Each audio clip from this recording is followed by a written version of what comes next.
সকাল থেকে টানা বৃষ্টি, শহর কলকাতার একাধিক এলাকা জলমগ্ন।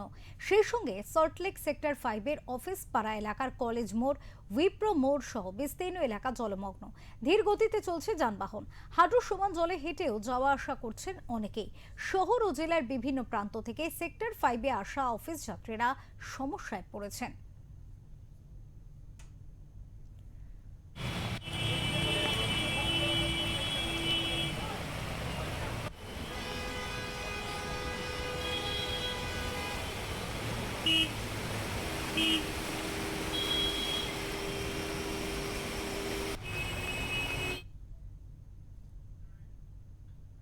এই মুহূর্তে আমাদের সাথে রয়েছেন আমাদের প্রতিনিধি মানুষ চৌধুরী। কথা বলবো মানুষের সাথে। মানুষ, আজকে বৃষ্টিতে একেবারে নাজেহাল অবস্থা শহর কলকাতার, আর সেখানে যদি সেক্টর 5-এর কথা বলা হয় তাহলে সেটা তো একেবারে অফিস পাড়া। কি অবস্থা সেখানকার?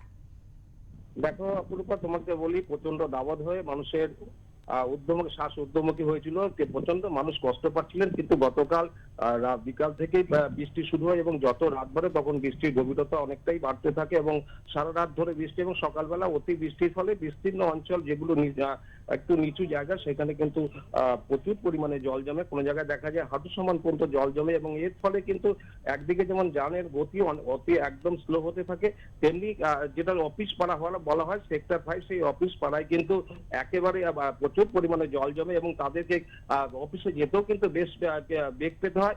ফলে ফলে কলকাতা সহ আশেপাশে যেই জায়গাগুলো নিচু জায়গা, সেখানেও কিন্তু জল জমে। বিশেষ করে এই বিমানবন্দরে যাওয়ার পথেও কিন্তু বেশ কিছু জল পড়ে। ভিআইপি রোড এবং হলদি নামের সামনেও কিন্তু জল জমে। অন্যদিকে কিন্তু আন্ডারপাস পাতিপুকুর আন্ডারপাস, সেখানেও কিন্তু জল জমে। পরবর্তীকালে পৌরসভার পক্ষ থেকে কিন্তু সেই জল বের করার ব্যবস্থা করা হয়। তোমাকে জানা ইতিমধ্যে কিন্তু যেটা আবহাওয়া দপ্তর থেকে জানানো হয়েছে যে আরো কয়েকদিন কিন্তু এইরকম অবস্থা থাকবে। বেশ কয়েকদিন বজ্রবিদ্যুৎ সহ কিন্তু এর পরেও কিন্তু ঝড় বৃষ্টি হওয়ার সম্ভাবনা রয়েছে। তবে তবে এই মুহূর্তে কিন্তু যে অনেকটাই কিন্তু বৃষ্টিটা একটু ধরেছে এবং জল পৌরসভার যে উদ্যোগে কিন্তু জল নিকাশি ব্যবস্থা করা হচ্ছে, যাতে জলগুলোকে অতি দ্রুত সম্ভব বের করে দেওয়া হয় এবং যানের গতিটা বাড়ানো যায়। তবে মানুষ এক্ষেত্রে জানতে চাইবো, যানবাহনের কি খবর রয়েছে? বাস চলাচল বা যেগুলো পরিবহনের ক্ষেত্রে মানুষ ব্যবহার করে থাকেন নিত্যযাত্রীরা, সেক্ষেত্রে সেই যানবাহনের কি পরিস্থিতি? দেখো, মানুষের বিশেষ করে যখন এয়ারপোর্ট অঞ্চল থেকে আশেপাশে বিস্তীর্ণ অঞ্চল কিন্তু অনেকটাই নিচু এবং সেখানে কিন্তু একটু বৃষ্টি হলে জল জমে এবং গতকাল থেকে যে অতিবৃষ্টি, সেখানে কিন্তু প্রচুর পরিমাণে জল জমেছে এবং এয়ারপোর্ট অঞ্চলে এবং ভিআইপি অঞ্চলে কিন্তু জল জমা ছিল। ফলে গানের গতি কিন্তু অনেকটাই স্লো। যে পরিমাণে স্মুথলি গাড়ি চলে সেটা কিন্তু হয়নি। ফলে অনেকটাই ভোগান্তির শিকার হচ্ছে সাধারণ মানুষ।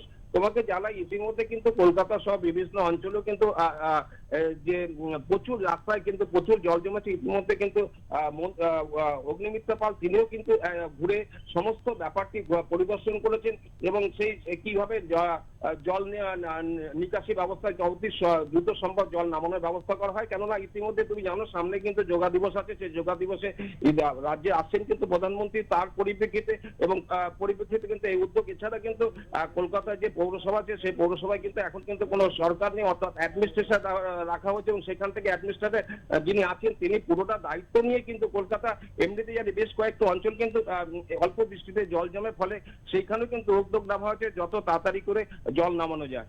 অপূর্বা, মানুষ এক্ষেত্রে মেট্রোর খবর জানতে চাইবো, মেট্রোর কি পরিস্থিতি রয়েছে?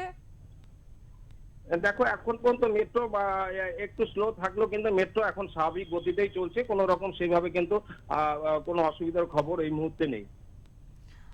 অনেক ধন্যবাদ মানুষ, অনেক ধন্যবাদ তোমাকে। আমাদের সাথে ছিলেন আমাদের প্রতিনিধি মানুষ চৌধুরী। জানিয়ে রাখবো, জলমগ্ন সেক্টর 5-এর অফিস পাড়ায় এই মুহূর্তে আপনারা দেখতেও পাচ্ছেন ওঙ্কার বাংলার সেই ছবি। একেবারে হাঁটুর সমান জল দাঁড়িয়ে যাওয়ায় সেখানে যথেষ্ট মানুষকে অসুবিধায় পড়তে হচ্ছে। জলমগ্ন রাস্তা, সেই জলের ওপর দিয়েই হেঁটে পথ পার হতে হচ্ছে অফিস যাত্রী, নিত্যযাত্রী যারা থাকেন তাদেরকে।